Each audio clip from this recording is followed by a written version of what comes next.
Vi a minha mãe fazer a passagem. Olá, Ana, meu nome é Fulana, sou natural do interior do Paraná, mas no momento moro...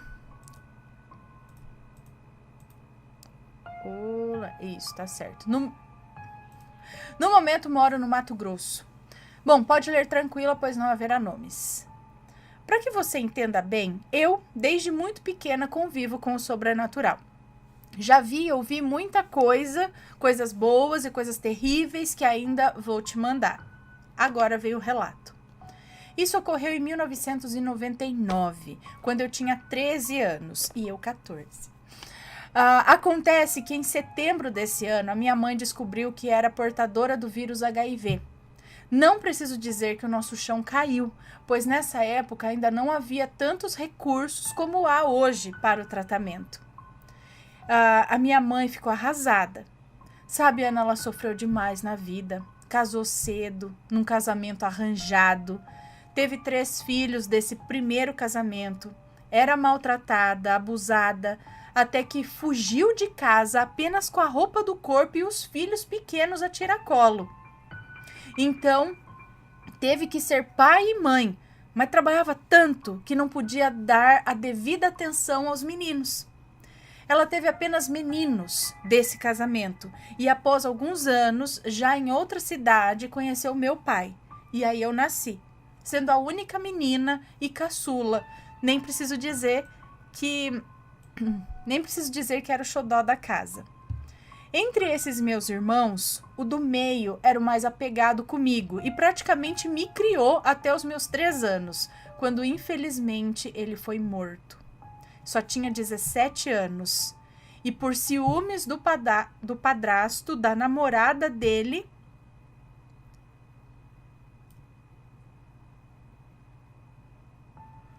Nossa, ou então... Peraí. E por ciúmes do padrasto da namorada dele, ele o matou no meio de uma fogueira de São João. Quem? O padrasto matou o moço, o seu irmão? Por ciúmes da enteada? Peraí. No meio de uma fogueira de São João, com muitas testemunhas, inclusive minha família e eu, que vimos tudo de camarote, pois eu estava nos ombros do meu irmão mais velho. Ainda tenho lembranças desse dia, embora já tenha se passado mais de 30 anos. Daí pra frente, acho que foi, né? O padrasto por ciúmes da enteada? Gente, bom, daí pra frente tudo desandou na nossa vida. Meus outros irmãos foram presos e minha mãe só fazia trabalhar para me sustentar e ajudar os meus irmãos. Mesmo assim, ela sempre foi doce, caridosa e sempre me ensinou a fazer o bem sem olhar a quem. Então o tempo passou, ela arrumou outro namorado, o qual eu não gostava muito, não ia muito com a cara dele, mas... E mais pra frente, minha mãe descobriu que ele era casado e ainda por cima tinha outras amantes. Minha mãe sofreu mais uma vez, pois gostava mesmo dele, mas resolveu terminar. Passou um tempo e lá veio a bomba. Ela foi contaminada por ele. Aí que veio o HIV. Ana, ela entrou numa depressão tão profunda que chegou a perder 25 quilos em um mês. Logo, ela teve uma pneumonia e teve que ser hospitalizada e em 2 meses, em novembro de 99, ela faleceu. Em 2 meses. Ela me avisou, sabe? Ela dizia que não chegaria ao ano 2000 e nem veria a minha primeira comunhão, que aconteceu em dezembro desse ano. O meu mundo acabou, Ana. Eu só tinha ela. Meu pai sempre foi ausente, aparecendo esporadicamente a cada ano, e os meus irmãos estavam presos. Eu estava perdida e desesperada. Na noite do seu enterro é que aconteceu o sobrenatural. Eu fiquei na casa da avó da namorada do meu irmão. Eu ia dormir lá, pois bem que no quarto dessa senhora... e no quarto dessa senhora havia um guarda-roupas muito antigo, com uma porta de espelho em formato oval de mais ou menos 1 metro de altura. Eu estava sentada na cama em frente a esse espelho, só sentada ali parada, sem saber o que pensar, já esgotada de tanto chorar. E aí eu começo a ver uma imagem se formando. Era esfumaçada e em tom sépia. Era minha mãe, de costas, em um ancoradouro, na beira... Era minha mãe, de costas, em um ancoradouro, na beira de um rio, muito calmo. Eu reconheci ela, pois usava as mesmas roupas que eu mesma tive que escolher para o enterro. Ali estava ela parada, como que aguardando, e logo veio um barco, uma canoa, quase como uma gôndola, e nela eu reconheci o barqueiro. Ana, era o meu irmão que faleceu quando eu ainda era criança. Ele veio, ajudou ela a entrar na canoa, a abraçou e logo foi remando rio acima até atravessar um portão muito grande e que emanava uma luz dourada e que aquecia tudo. Quando o portão se fechou, tudo sumiu. E aí eu corri os dedos pelo espelho e ele ainda estava quente. Eu tenho certeza que foi Deus me mostrando que ela estava bem e partiu em paz. Se eu precisava de uma prova da vida após a morte, essa era ela. Ela ainda me visitou muito em sonhos, Ana. E quando tudo tá dando errado, eu chamo por ela e me sinto abraçada. Essa é a prova que mães são mães, até depois da passagem. Esse foi o meu relato, espero que gostem, tem muito mais, mas esse me marcou para sempre. Beijos, Ana, amo o canal e acompanho desde sempre. Um beijo para você, obrigada.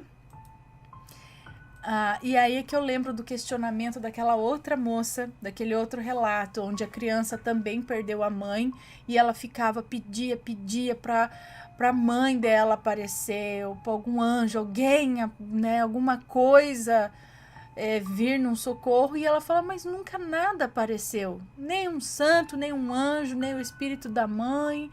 É certo isso? Ou por que para ela, uma criança pedindo por isso, não teve nenhuma resposta? Esse é o questionamento dela, entendeu? Por exemplo, esse é um caso onde ela recebeu muito a visita em sonho, teve a visão, tudo da mãe dela, que foi um conforto, né?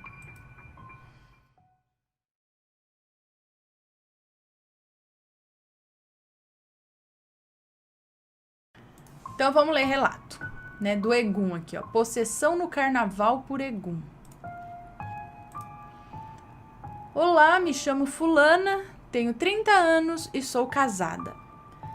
3 filhos, sou de São Paulo, capital. Pode ler, pois não cito nomes. Esse relato foi real e eu sofri muito. Que sirva de exemplo para outras pessoas. Fica a dica já, hein? Venho com mais um relato, sendo esse bem chocante. Ai, meu Deus do céu. Posso chamar de possessão. Foi triste e pavoroso. Lá vem. Até tomar um gole d'água.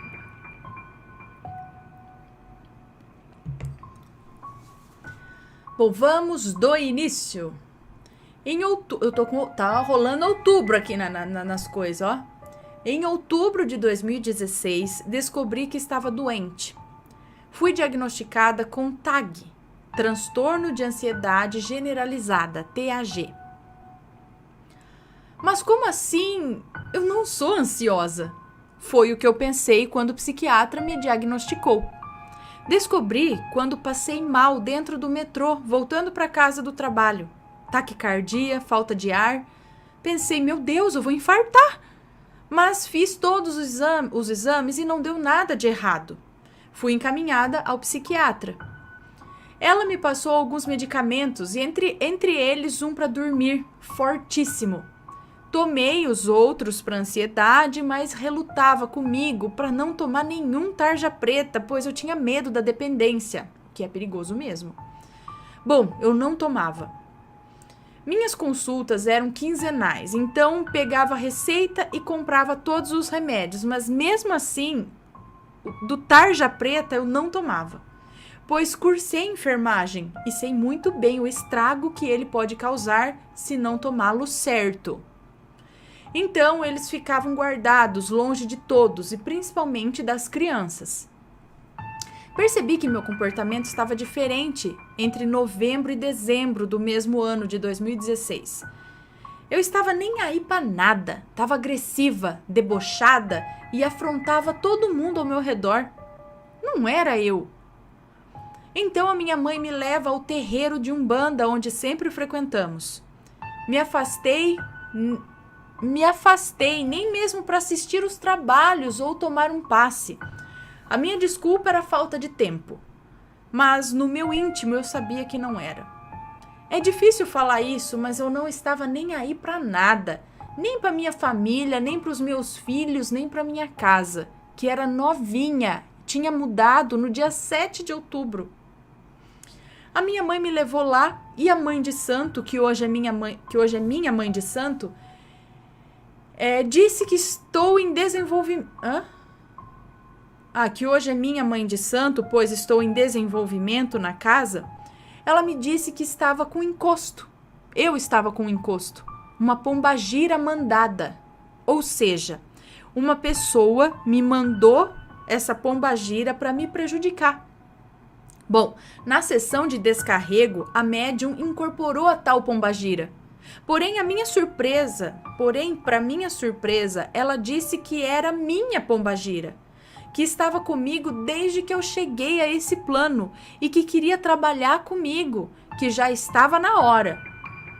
Nossa, eu fiquei chocada. Eu não queria me comprometer a tal trabalho, não agora, mas concordei. E logo ela disse: tem outra aqui, mas essa não é boa.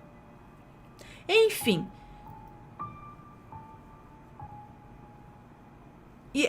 Acho que enfim tiraram ela, é isso? Tomei meus banhos, fiquei bem e achei que estava tudo bem, lindo, maravilhoso.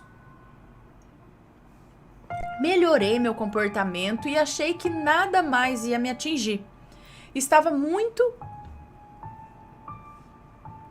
Melhorei meu comportamento e achei que nada mais ia me atingir.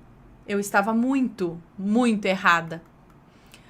Em janeiro, percebi que os meus medicamentos não estavam mais fazendo o efeito que eu esperava. Eu não dormia mais à noite e resolvi tomar aqueles tais comprimidos para dormir. Tomei como receitado pela psiquiatra. Ótimo, dormi muito bem.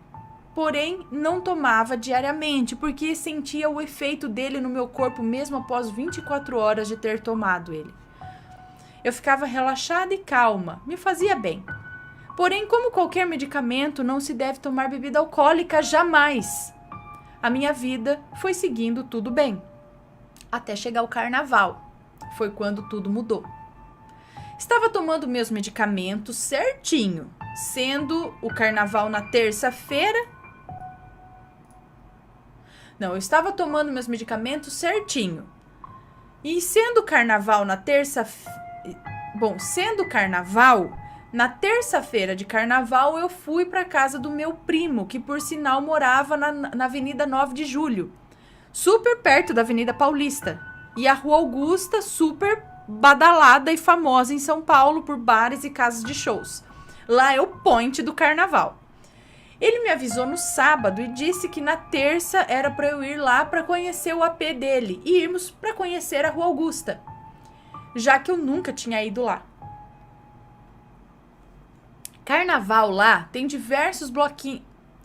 No carnaval lá tem diversos bloquinhos. É coisa de louco, é lindo, maravilhoso. Você fica maluquinho com toda aquela festa. Fomos a um barzinho, bebemos algumas cervejas, pois como sabia que ia beber, então desde sábado eu não havia tomado remédio. Maior burrice que fiz na minha vida. Enfim, bebemos, passamos por toda aquela bagunça e fomos para o AP dele, porque ele viria para a casa da tia dele dormir lá, que é do lado da minha casa. Voltamos, estava muito feliz porque eu conheci os bloquinhos de carnaval, a Rua Augusta e estava radiante. Chegamos e ele foi para a casa da tia dele e eu para minha, porque íamos tomar um banho para juntar a galera do tempo da escola na minha casa e comer uma pizza. Cheguei, sentei na minha cama, porque ia tomar banho em seguida. Porém, reparei que sentei de um jeito que eu nunca sentei antes, no meio da cabeceira da cama, com os joelhos dobrados e a cabeça baixa. Tipo, queria um passarinho no puleiro, assim? Eu sentia que me balançava para frente e para trás. Naquele momento, ouvi uma voz na minha mente. Você não merece viver. Você é um nada, uma coitada. Tem que morrer. Você tem que morrer. Se mata, se mata. Você bebeu. Vai lá, pega seus remédios e toma. Toma bastante, vai, ninguém vai ver. Essa voz repetia isso diversas vezes na minha cabeça e eu me deixando levar e absorvendo todas as palavras. No final disso, que durou em torno de 5 minutos, eu decidi que sim, eu ia tomar os remédios para morrer. Mas ao mesmo tempo eu pensei que não era justo ir embora sem me despedir do meu marido, já que são 16 anos juntos. Meu marido estava no quarto dos meninos. Nossos filhos estavam deitados lá jogando videogame. Entrei no quarto e falei para ele chorando. Mo, me desculpa por tudo de ruim que eu já fiz. Por todas as vezes que te magoei, mas agora eu preciso ir embora. Não tem jeito, eu preciso ir. Adeus. Ele me abraçou, não entendendo direito o que estava acontecendo, e me pediu que sentasse na cama e esperasse um pouquinho, que ele já voltava. Mas não era para eu sair dali. Em tempos atrás, quando eu estava agressiva e nervosa, eu teria saído e não teria obedecido ele. Mas como seria a última coisa que ele pediria Mas como seria a última coisa que ele pediria para mim? Resolvi ficar ali quietinha, ouvindo aquela voz na minha mente e pensando que talvez a medicação demorasse um pouco, que cortar a minha artéria seria indolor e rápido. E olha só o que passava na cabeça, gente do céu. Aqui, ela diz exatamente isso aqui, ó. Sinto vergonha de dizer isso, mas era o que a minha cabeça estava pensando. Uma pessoa em estado normal não pensaria nisso, porque imagina passar uma faca no pescoço. Nossa, como assim? Porque no momento que ela cortasse a pele, você não continuaria. Mas na minha mente perturbada, isso não era importante, porque eu nunca senti tanta coragem na minha vida. Enfim, estava lá sentada, esperando, quando de repente a minha mãe aparece na porta do quarto. Naquele momento eu senti muita raiva, muito ódio e pedi pro meu marido tirar aquela mulher dali. Ela veio na minha direção e eu fiquei agressiva. A partir daí, a minha mente apagou. O que vou dizer agora foi alguns flashes que eu tive e o que me contaram os presentes. Lembro de não conseguir controlar o meu corpo. Eu fui parar no chão do quarto, deitada, com a cabeça encostada na parede. Eu sentia muita vontade e batia a cabeça com muita força na parede. Quanto mais o meu marido e a minha mãe me seguravam, mais eu batia. Eles não tinham forças para me conter. Eles diziam que eu ia morrer, que o que estava comigo ia me levar, que eu já era... Eles diziam que eu ia morrer, que o que estava comigo ia me levar, que eu já era dele. Teve um momento que eu segurei a minha mandíbula, uma mão na parte de cima e a outra embaixo, fazendo como se quisesse rasgar minha boca. Mas eles sempre me seguraram. Assim? Assim? Abrindo a boca? Mas eles sempre me segurando. Deitada no chão, eu batia o tronco no chão, que a minha irmã disse que dava para ouvir o barulho na rua. Ela estava subindo para minha casa e antes da esquina, a minha casa é a terceira. E da esquina, ela ouvia os meus gritos grossos e as pancadas na parede e no chão. Eu lembro de voltar e ter um momento de lucidez e vi a minha avó e a minha irmã. Eu falava com ela e ela rezava sem parar, tadinha, uma senhora de 78 anos.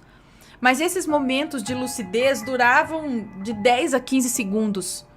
Tive 3 momentos desse. A minha irmã me disse que quando eu voltava, no caso eu estava deitada quando possuída e voltava à lucidez, eu me sentava e a minha mãe sentada em cima das minhas pernas e pedia para eles me ajudarem. Logo eu deitava no chão novamente, gargalhando, com o olho entreaberto e branco. Sim. A minha irmã disse que tentou gravar com o celular dela para me mostrar depois, mas não conseguia, dava erro toda vez que ela tentava. Nas palavras dela, eu não voltaria, eu ia morrer ali. E realmente eu pensei que morreria sim. Ouvia as orações a São Miguel Arcanjo e me lembro da raiva que eu sentia. Agredi o meu marido e mordi a minha mãe. Depois de mais ou menos 40 minutos nessa briga, a minha mãe ligou para minha tia, que é mãe pequena. Ou seja, é mãe de santo de Umbanda, suplente da mãe de santo. Lembro dela chegando pelo corredor e nessa hora eu já me sentia mais eu mesma. Quando ela entrou e colocou duas espadas de São Jorge em X no meu peito, eu chorei muito e tudo aquilo tinha acabado. Com a ajuda dela, me levantei e fui cambaleando ao banheiro onde a minha mãe me deu um banho enquanto eu vomitava muito. Vômitos de jato, como se estivesse me limpando. E a minha tia disse que realmente estava me limpando. Saí do banheiro e vi a cena mais triste da minha vida. Depois da morte do meu pai. Meu marido, que sempre foi cético a respeito dessas coisas de espírito sentado em relação a essas coisas de espírito, vi meu marido sentado na mesa da cozinha com a cabeça baixa, chorando que nem uma criança por tudo que viu e com medo de me perder para sempre. A minha tia disse que foi um egum que encostou em mim, ou seja, uma pessoa desencarnada que fica à procura de uma pessoa fraca para acabar com a vida dela. Mata lá mesmo. Ele iria me matar. Eu ia morrer. Não sei se aguentaria mais tempo ali no chão. Bom, fiz todo o tratamento espiritual no terreiro para me limpar e fortalecer. Hoje estou lá em desenvolvimento para logo me tornar uma médium de incorporação e trabalhar com a caridade. Não ouvi minha pombagira. Não precisava passar por isso. Como diz a minha mãe, ou vai pelo amor ou pela dor. Ah, entendi. A pombagira dela estava cobrando, falou, você precisa trabalhar e se desenvolver, você tem que trabalhar isso. Ela falava, eu não quero trabalhar isso, aí aconteceu tudo isso e agora ela está trabalhando. Então algumas pessoas vêm com essa obrigação para a Terra, você não tem escolha. Você vem para cá para trabalhar com as entidades, é isso? E trabalhar, fazendo caridade, incorporando e no centro, assim, porque não é o primeiro relato que eu escuto disso, né? Ou vai pelo amor ou vai pela dor. E que coisa, olha só, um egum é o fantasma, né? O espírito de uma pessoa desencarnada. Que filho da mãe, desencarnou e continua enchendo pro lado de cá. Mas não tem ninguém que possa... A polícia espírita, brincadeira, mas Então tem que ter alguém com capacidade, conhecimento, tudo, pra mandar esse egum embora, é isso? Senão ele mata. Que coisa. E também porque eu acho que você já tinha uma facilidade, né? Você já tinha essa sensibilidade pra incorporar, é isso? Que coisa. Credo. Ainda bem que terminou bem, né? Como ela disse, ela ia morrer ali. E eles podem matar. Uau!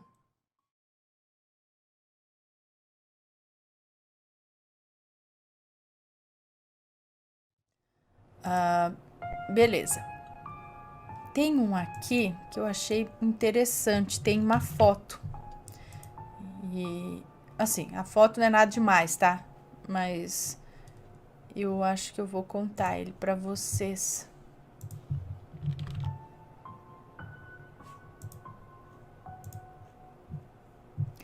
É curto. Se tiver mais like, eu conto mais um além desse. Se não, ó, encerramos por aqui. Vamos lá. De onde veio o brinco? Muito louco. Muito louco não, é que eu acho muito interessante esses assuntos. Parece que não tem nada demais, né? Mas se você parar pra pensar, poxa, o que explica essas coisas? Ana, boa noite, ou boa tarde, se você estiver contando, enfim. O relato não contém nomes, só... Tá. Bom, meu nome é Fulana, tenho 21 anos e moro na zona leste de São Paulo, em São Mateus, pertinho da Petroquímica. E há uns 2 anos atrás, eu fazia curso na região do Tatuapé, no horário da noite. Então, por volta das 9 da noite, eu estava já na perua, indo para casa, e eu desço no ponto final. Então, é normal... Perua, não é ônibus? Enfim, eu desço no ponto final. Então, é normal que só estivesse eu e no máximo mais 3 pessoas ali dentro. Eu fiquei o tempo todo mexendo no celular. E quando já estava chegando perto do ponto que eu iria descer, eu abaixei as mãos para guardar o celular e quando apoiei as mãos na bolsa, eu senti algo pontudo. Olhei e lá estava um par de brincos em formato de estrelinhas. Logo olhei para o lado e vi que eu estava sozinha no fundo da perua. Peguei os brincos e levei para casa. Aí num grupo do assombrado no WhatsApp, me falaram para botar os brincos dentro de um copo com sal grosso, para que deixasse do lado de fora de casa e que só tirasse nos primeiros raios de sol. Isso tiraria o que estivesse de ruim nos brincos. Eu não quis, simplesmente joguei fora. Aqui vai 2 fotos que eu tirei de dentro da perua mesmo. Uma mostrando que eu realmente estava sozinha e a outra mostrando os brincos. E aí, o que acham? Ana, eu tenho vários outros relatos para te mandar, alguns bem longos, como na vez que o vidro do fogão estourou sozinho. Este mandei rapidinho, já que é bem curto. Bom, eu não vou mostrar aqui o dela sozinha, né? E ela tirou uma foto assim, mostrando só o corpo dela e mostrando que não tinha mais ninguém ali do lado dela. Realmente.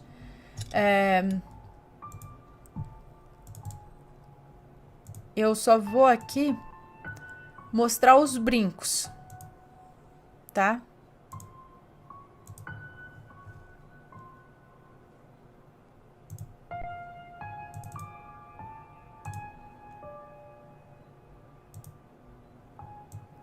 Aqui.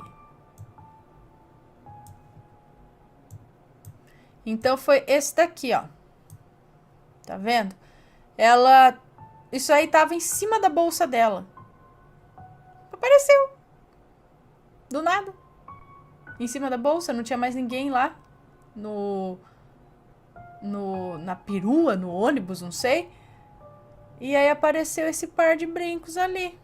Em cima. Ai, eu não jogava fora, não. Uai, porque alguém colocou ali, às vezes é um presente. Não sei, tinha que fazer ali, fazer uma oração, pedir uma revelação, não sei, mas não significa que seja algo ruim, eu acho. Apareceu do nada, veio de 7 além.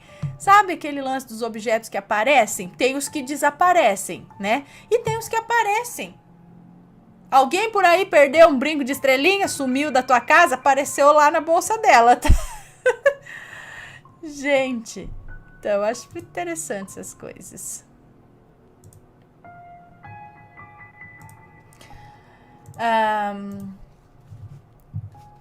Se você aí na sua casa tem algum... Já aconteceu de uma coisa aparecer do nada?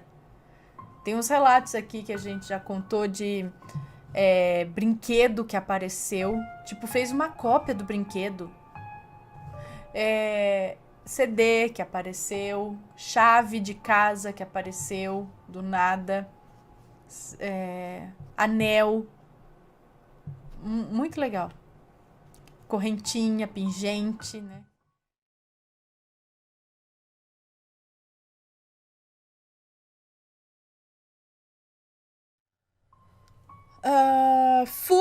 Fui parar em outra dimensão. E lá, vamos ver o que aconteceu. Olá, Ana, eu sou um moço que escreve o relato. Espero que esse e-mail te encontre bem e com muita saúde. Quero aproveitar para esclarecer que nomes e locais foram alterados, logo sinta-se à vontade ao mencioná-los. Ok. Bom, meu relato é muito doido, até mesmo para mim. Tanto é que talvez nem eu acreditaria em mim mesmo se não tivesse evidências que trouxe desse lugar misterioso. E ao decorrer do relato vai ficar mais claro para vocês. Para um melhor entendimento, vou precisar esclarecer alguns fatos que aconteceram na minha família no final dos anos 90. Nessa época eu ainda não pertencia a este mundo, mas vamos aos fatos que realmente importam. A minha avó teve 4 filhos, que aqui vou chamar de Caio, Lucas, Sônia e Márcia. Bom, inexplicavelmente, a minha tia Márcia saiu em uma manhã para trabalhar e nunca mais voltou. E apesar das buscas de detetives que a minha família colocou no caso, nenhuma evidência foi encontrada. E acabou ficando assim. Nunca mais foi vista. Agora que já esclareci esse detalhe, vou ao fato que me trouxe até aqui. Apesar de não ter conhecido a minha tia Márcia, sempre vi muitas fotos e retratos dela espalhados por estantes e paredes da casa da minha avó. Então já me era bastante familiar seu rosto e seus traços índios, puxados da minha bisavó. Inclusive era a única dos irmãos com essa beleza exótica, que a diferenciava de todo o resto da família. Bom, dito isso, vou iniciar um novo parágrafo para contar o fato da ida a outra dimensão. Sempre fui muito apegada aos meus avós paternos e costumava passar os finais de semana com eles, que moravam em um lugar mais afastado, onde tinha muitas chácaras e era bem carinha de interior. Nessa época, estudava no período da tarde e já ia preparado para ir para a casa da minha avó. E nesse dia não foi diferente. Saí da escola, peguei o ônibus e fui rumo à casa da minha avó. Desci do ônibus e teria que andar mais ou menos 1 quilômetro em estrada de terra, mas já estava muito bem acostumado com o caminho, então não era problema nenhum para mim. Quando cheguei em determinada parte do caminho, vi um senhor, aparentemente bem velho, maltrapilho, carregando um saco nas costas. Coisa bem normal, já que podia se tratar de um mendigo. Mas algo estranho aconteceu. Aquele velho, andando de cabeça baixa, passou por uma casa onde tinha uma daquelas luzes com sensor de movimento que não o detectou. Depois ficou estranho, já que quando passei, ele me deitou. Ele me deitou e acendeu as luzes. Ah, tá. Sei lá, ficou estranho, já que quando eu passei, ela me detectou e as luzes acenderam de imediato. Por isso que ele viu que acendia com movimento. Ele passou, detectou. O cara passou, não acendeu. Bom, isso passou. Ignorei, dobrei a esquina. Quando vejo uma escada no meio da rua, lembro-me de ter pensado, nossa, esse pedreiro deve ser sonso igual eu para construir uma escada levando pro nada. E até gargalhei e fui tirar uma foto para guardar de recordação. Subi aquelas escadas que davam no nada e do nada ela desmoronou. Dei um grito bem alto e agudo, me levantei, me recompus. Quando olhei para frente, me dei conta que eu não estava mais na rua dos meus avós. Me assustei e fiquei tentando me achar, tudo em vão. Então decidi voltar pelo mesmo lugar de onde eu tinha vindo, mas não me achava de jeito nenhum. Aquele lugar era deserto e vazio e comecei a me desesperar. Meu celular não funcionava, sentei no chão daquele lugar horrível e comecei a chorar. Quando se aproxima de mim uma velha senhora com roupas brancas e surradas, que mais parecia uma camisola em péssimo estado de conservação. Ela tinha cabelos ralos, que era uma mistura de branco e roxo. Era muito estranho, na verdade. Ela chegou e não me expulsou, como em muitos relatos. Ela se aproximou e disse: vou te ajudar a encontrar o que você procura. Mas é só isso, e depois você vai ter que ir embora. Pois, do contrário, corre o risco de ficar preso aqui igual a ela. E eu perguntei: ela quem? Senhora, eu só preciso ir para a casa da minha avó. Me ajude, por favor. E ela nem se permitiu escutar. Ela saiu me puxando pelo braço e falou: cale a boca. Me deu um pano preto e me mandou cobrir a cabeça. E saiu me puxando pelo braço. Bom, eu só obedeci e segui o plano dela. Ao longe vi pessoas estranhas e nuas se aproximando. Parecia que estavam fazendo manifestos contra algo ou alguém. Lembra aquele outro relato do cara que estava no barzinho e aí vê um povo pelado também manifestando? Eu tô falando que Sete Além é... Bom, ao longe vi pessoas estranhas e nuas se aproximando como se estivessem fazendo um manifesto contra algo ou alguém. Eu não entendi muito bem, mas a senhorinha, que não se apresentou formalmente, mas que aqui vou dar o nome de Clotilde, Dona Clotilde, ela ficou atormentada e gritando: vamos logo, vamos agora! Eles não podem nos ver aqui. E então nós entramos em uma casa a alguns metros dali. Dentro dessa casa tinha um rapaz de estatura mediana, também desgrenhado, mas bem simpático. E diferente de todas aquelas pessoas que ali habitavam, ele se apresentou, falando: olá, fulano, me chamo Omar. Em seguida, a velha Clotilde falou: eles chegaram, escondam-o enquanto eu vou buscá-la. Prontamente, ele me puxou para os fundos da casa, onde tinha uma escada velha e enferrujada que levava para uma despensa, um quartinho subterrâneo. Não sei bem o que era aquilo. Na verdade, quando entramos lá, ouvi barulho de batidas bruscas, como se alguém tentasse arrombar a porta ou o portão. Foi quando ele segurou minha mão e disse que ali estávamos seguros. Mesmo com medo da situação, eu comecei aquela série de perguntas. Onde estou? Como vim parar aqui? Quem estamos esperando? E como eu volto para minha vida? Ele segurou minha boca e disse: tudo vai se esclarecer em seu momento. Espere e verá tudo. Vai se esclarecer. Espere e verá que tudo vai se esclarecer. E então ele me deu um mega beijo. Eu que até então tentei sair daquele beijo, mas me deixei envolver. Eu que até aquele dia só havia me envolvido com mulheres, não estava mais no controle de mim mesmo. E fizemos ali coisas que nunca tinha feito nem com mulher, mesmo contrariado. Assim que terminamos os trabalhos todos, nem tive tempo de refletir sobre tudo aquilo, pois a velha Clotilde tinha chegado. Cadê? Tinha chegado e se pôs a gritar: fulano, venha cá! Mateus, não tô chamando. Mateus, venha cá! Mateus, tô te chamando porque o Rabinho quer sair. Ele tá unhando a porta aqui desesperadamente. Bom, pois a velha Clotilde chegou e se pôs a gritar: fulano, venha cá! Fulano! Seu tempo aqui está acabando, venha depressa! E eu logo corri ao seu encontro. Quando cheguei lá, vi, acompanhada daquela velha senhora, a minha tia, que já não tinha mais aquele rosto feliz das fotos. Estava apática. Ela não sabia quem eu era, mas eu a conhecia muito bem e acabei por falar: tia, o que você faz aqui?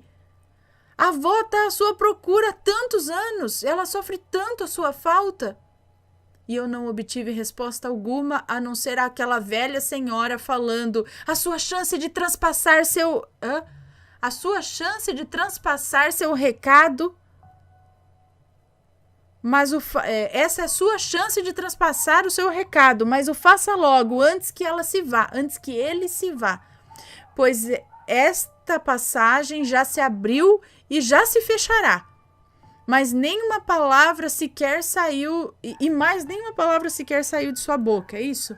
E ela caiu ali no chão, não sei se morta, não sei se desmaiada, pois o Omar logo saiu me puxando e falou: você precisa voltar para o seu tempo. E eu falei: eu preciso de mais detalhes do que aconteceu com ela. Por favor, me explica onde eu tô. E aquilo que tivemos, né? E só foi o tempo dele falar: infelizmente não há mais tempo. E me empurrou em uma espécie de poço nos fundos da casa. Acordei em um hospital e, pelo que soube, não cheguei à casa da minha avó e fiquei sumido até a noite de sábado. E depois de muito procurarem, me encontraram em frente à casa, daquela casa que tinha o sensor de movimentos, a luz com sensor de movimentos. E acharam que eu havia bebido e depois desmaiado ali. Fizeram vários exames para ver se eu tinha bebido ou usado drogas ou sido abusado, mas testei negativo para todos. E para os meus familiares, até hoje é um mistério o que aconteceu comigo aquele dia, pois não tive coragem de contar e acharem que eu sou louco, pois pessoas na minha família já foram taxadas de malucas por muito menos. Bom, esse foi o meu relato. Cortei bastante coisa para não ficar muito longo. Me desculpem pelos erros gramaticais, escrever nunca foi o meu forte. Te desejo tudo de bom, pois é merecedora. E vou mandar meu relato de Demodite assassina, credo. Muito obrigada, um beijo para você. E ela estava presa, ela tá presa lá, então, ou você acabou indo para essa outra. Mas, gente, o homem abusando, sim, foi catando e ele não tinha controle. Perigoso Sete Além. Sete Além, nem sei, não é Sete Além, ele falou outra dimensão, não falou o nome Sete Além. Mas eu lembro desse protesto do povo pelado aí. Lembra do outro relato? Do churrasquinho, não é? Churrasquinho Sete Além, não sei. E aí, tá gostando dos relatos? Então o que você acha de deixar um like aí no vídeo, hein? Gosta dos relatos? Deixa o seu like, mesmo que seja nos cortes.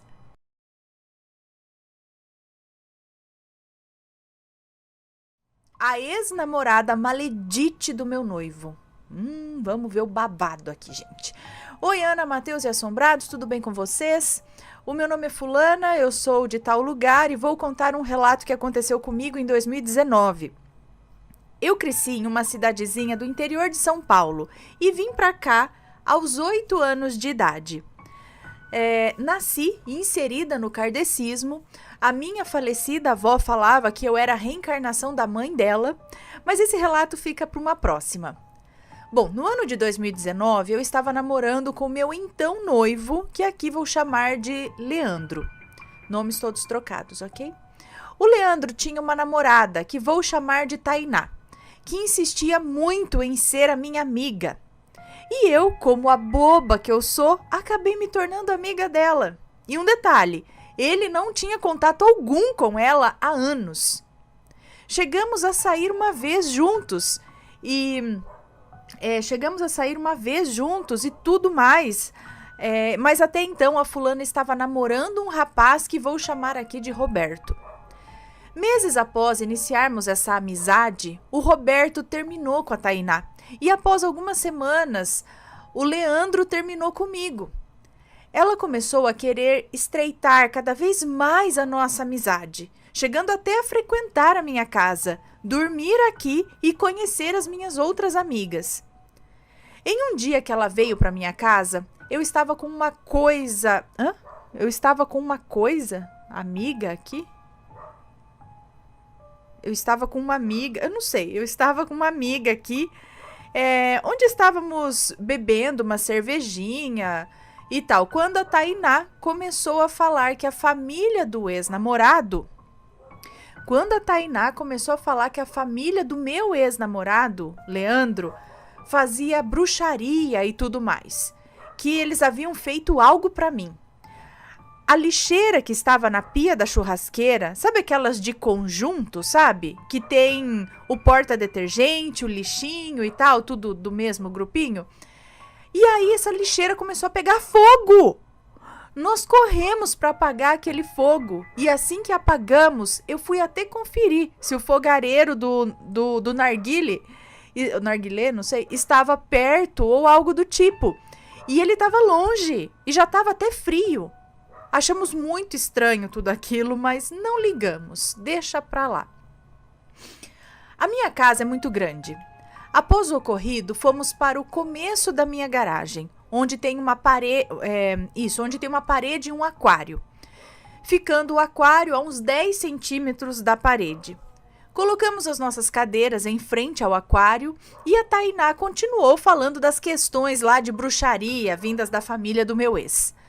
Tinha um rodo nesse vão de 10 centímetros da parede e do aquário, né? Nesse vão tinha um rodo. Quando o rodo, Ana, começou a se mexer, mas não era de um lado para o outro, era como se alguém estivesse puxando na ponta do rodo e ele levantasse. Eu não sei nem como explicar o certo. Nós ficamos morrendo de medo. Também imagina o negócio começar a mexer? Bom, Tainá dormiu na minha casa esse dia. Eu não conseguia dormir. Ela ficava falando com o meu ex-namorado, falando que era nítido que ele não me amava. Falando com o meu ex? Ela ficava falando com o meu ex-namorado. Falando que era nítido que ele não me amava, que eu nunca seria feliz com ele. Enquanto eu estava sentada na minha sacada com um olhar fixo lá embaixo. E só passava na minha cabeça a vontade de me jogar de lá. Bom, no dia seguinte, Tainá foi para a casa da família dela. Eu comecei a me sentir observada a todo momento. Comecei a ter crises de choro, uma vontade gigantesca de acabar com a minha vida. E uma confusão surreal de não compreender o motivo do meu término. Passaram-se dias e nada mudava. Então resolvi recorrer à ajuda espiritual. Eu não consegui encontrar nenhum centro kardecista que fosse de confiança. Afinal, eu só ia em um, o que era lá do interior de São Paulo, que a minha avó participava da mesa branca e tal. Porém, eu não ia viajar por aqueles tempos. Então resolvi pedir ajuda a um amigo. Pedi indicação de um terreiro de confiança. Ele então me indicou e eu fui. Claro que eu não fui sozinha, eu pedi para uma amiga, que vou chamar aqui de Thaís. Eu pedi para Thaís ir comigo, pois era um lugar relativamente longe de casa e já era tarde. Eu não queria pegar um Uber sozinha. Já começa com o Uber nos deixando a 1 quarteirão de distância do terreiro. A rua era estranha, escura, com um ar pesado, e do lado esquerdo era uma escuridão sem fim. No dia até pensei ser um terreno baldio ali, e guardem essa informação. Estava aquela garoinha fininha, chata, mas descemos a rua mesmo assim. Ao descer a rua, com a pouca iluminação do poste, a cada poste que a Thaís e eu passávamos, eu via uma sombra preta, de estatura normal, mas muito preta, chegar perto de mim. Eu já estava desesperada e agarrei na Thaís e perguntei se ela também estava vendo. Ela me disse que não. Quando chegamos na frente do terreiro, essa sombra preta estava cara a cara comigo, a uns 20 centímetros de distância. Como assim? Chegou assim na frente? Ou seja, eu já cheguei lá na mão, né? Depois do que havia acabado de acontecer comigo. Aí eu cheguei passando muito mal, uma sensação de que eu ia desmaiar a qualquer momento. E não era por conta dos incensos. Eu sou apaixonada por incenso, eu acendo vários por dia. Thaís e eu fomos as últimas a serem atendidas. Contei o que estava acontecendo comigo e a entidade que estava incorporada em um moço começou a me falar que de fato tinham feito um trabalho para mim. E aí ele começou a falar algumas palavras e me pediu para não olhar para trás. E eu, obviamente, obedeci. Eu não era nem louca de olhar, né? Ainda mais depois do que eu tinha visto antes de estar ali.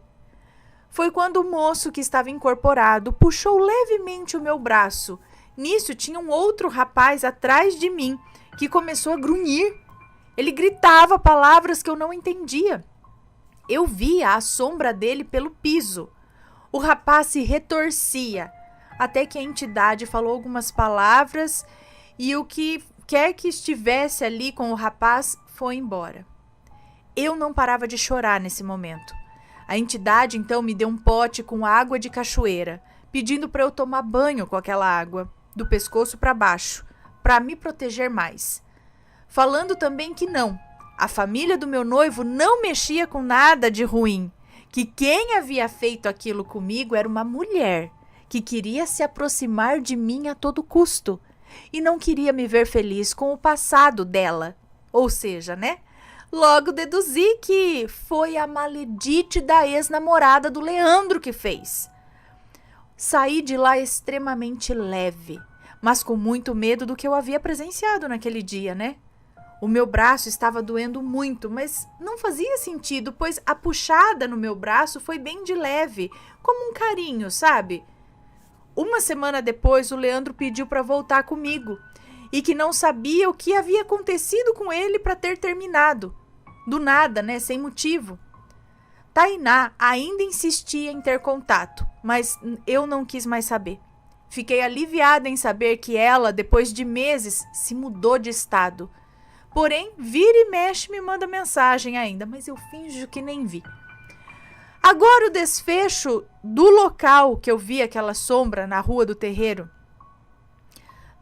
Um tempo depois, eu fui naquela mesma rua com meu noivo. Ele tem uma loja e estávamos fazendo uma entrega devido à pandemia. Eu sabia que reconhecia alguns pontos da rua. Quando olhei para o outro lado, pasmem, era um grande cemitério ali do lado, muito deteriorado e em meio a muito mato. E eu fico me questionando, será que o que eu vi enquanto descia a rua era devido ao que fizeram para mim? Era devido ao cemitério que estava ali do lado, que ela achou que era um terreno baldio, mas era um cemitério? Ou era algo para eu não chegar ao terreiro, tentando me impedir de chegar lá? Me ajudem a entender o que era aquilo, pessoal. É difícil dizer, né? Pode ser qualquer um dessas opções, né? Todas essas opções acredito que são válidas. É difícil dizer exatamente o que era aquilo naquele momento, mas que você viu algo ali, viu? Era um cemitério ali do lado, né?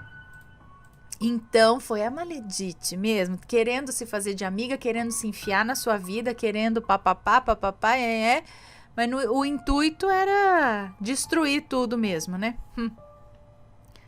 Sei.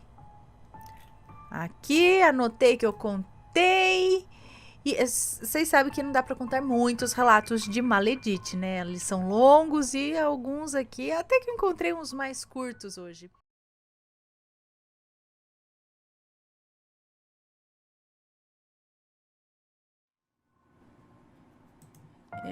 Vou ler um aqui, ó. É uma moça que nos conta. Relato crânio de bode. Vamos ver. Eita. Olá, Ana e todos os assombrados fãs do canal, assim como eu. Amo você, estou feliz em ler meu relato. O que aconteceu foi 100% real e tenho diversas testemunhas. Os nomes das pessoas já estão trocados, mas se quiser dizer o meu, fique à vontade. Enfim, tenho 26 anos, sou de Osasco e isso aconteceu dia 18 de fevereiro de 2016, num lugar conhecido como Bosque da Amizade. É uma área verde bem extensa, com árvores bem altas, e como se pode imaginar, é um lugar de pouco fluxo de pessoas. Trabalhava em uma loja num shopping próximo a esse local e trabalhou um moço comigo que na época tinha 18 anos. Vamos chamá-lo de William. Um certo dia, em uma das árvores, ele viu um crânio de bode pendurado, amarrado. E teve a brilhante ideia de pegar o crânio para ele e levar para casa na intenção de pintá-lo e fazer uma arte com ele como decoração, já que ele mora sozinho. Bom, ele me contou isso achando o máximo, e eu na hora tive um calafrio horrível. E como sou espírita, alertei ele que geralmente bodes são usados em magia negra. Mas ele não me deu ouvidos, alegando que não ia acontecer nada de mal, porque ele não pegou com más intenções. Eu e uma outra colega de trabalho alertamos ele o dia todo sobre isso, e ele não deu ouvidos. Passaram-se uns dias e as coisas começaram a dar errado para ele. Ele passava mal de sair carregado de lá. Não dormia. Até que um dia ele entrou no quarto dele, onde ele havia colocado o crânio, e assim que ele olhou, ele não viu o crânio. Ele viu um bicho enorme e horrível, que fez ele berrar de medo. E no ato do grito, ele voltou a ver o crânio. Só aí ele se deu conta da burrada que tinha feito. Ele procurou um terreiro e foi orientado do que tinha que fazer. No dia em que ele ia despachar, eu estava no meio de um atendimento e não vi quando ele chegou carregando uma mala azul. Deixou as coisas dele no estoque, que ficava na parte de cima da loja, e saiu para fumar um cigarro, já que ele tinha chegado mais cedo. Nesse meio tempo, eu fui até o estoque fazer umas coisas, e assim que me deparei com a mala, eu não vi mais nada. Eu apaguei. Chamaremos aqui de Giovana. A minha colega de trabalho estava me observando enquanto estive apagada. E ela disse que eu parei estática, com os olhos extremamente arregalados. Chegava a ser assustador. Olhando para a mala, estava na ponta da escada e comecei a tombar para a esquerda, como se fosse cair, rolando da escada. Quando ela me chamou assustada e eu acordei. Quando voltei e me peguei olhando para a mala, tudo rodou, a um ponto de eu precisar me segurar na parede para não cair. Senti minha energia sugada. Isso porque ele não tinha contado que o crânio estava na mala. Desde então, uma dor de cabeça permaneceu comigo o resto do dia. Voltei para casa, escutando passos atrás de mim, o tempo todo. Cheguei em casa e perguntei com um pêndulo na mão se tinha algo ruim me acompanhando. E a surpresa, o pêndulo girou para a esquerda, indicando que sim, tinha algo estranho comigo em casa. Assim que o pêndulo girou para a esquerda, a luz de toda a minha casa piscou. E na mesma hora li o Salmo 91 em primeira pessoa.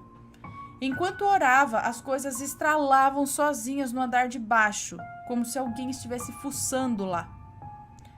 Desde então, minha dor de cabeça passou e eu senti a casa mais leve. Perguntei para o pêndulo para me certificar se estava tudo bem e, graças a Deus, ele disse que sim. No dia seguinte, o William chegou no trabalho com outro semblante, muito mais tranquilo, dizendo que enfim havia despachado o crânio e pela primeira vez depois disso ele dormiu a noite toda, tranquilo, e tudo voltou ao normal. Vou ficar muito feliz se você contar. Minha amiga que indicou seu canal no YouTube também assiste seus relatos todos os dias, que também trabalha com a gente.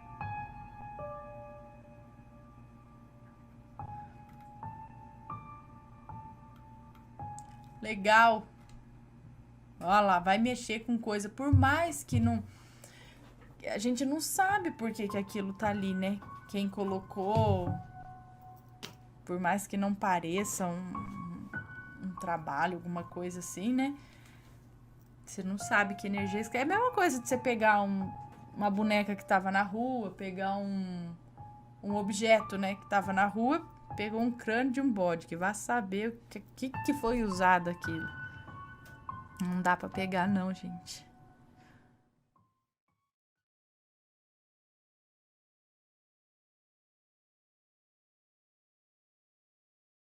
Visitei um cemitério e as almas me acompanharam para casa. Eixe, vamos ver. Olá, assombrados, espero que estejam bem. Quero contar o que aconteceu comigo durante uma visita em um cemitério aqui da minha cidade. Eu sou a fulana, tenho 25 anos e moro em algum lugar do Brasil. Bom, tudo começou quando, voltando da faculdade, sempre passo perto de um cemitério, onde está enterrada uma amiga que eu gostava muito. E sempre que eu podia, eu ia visitá-la.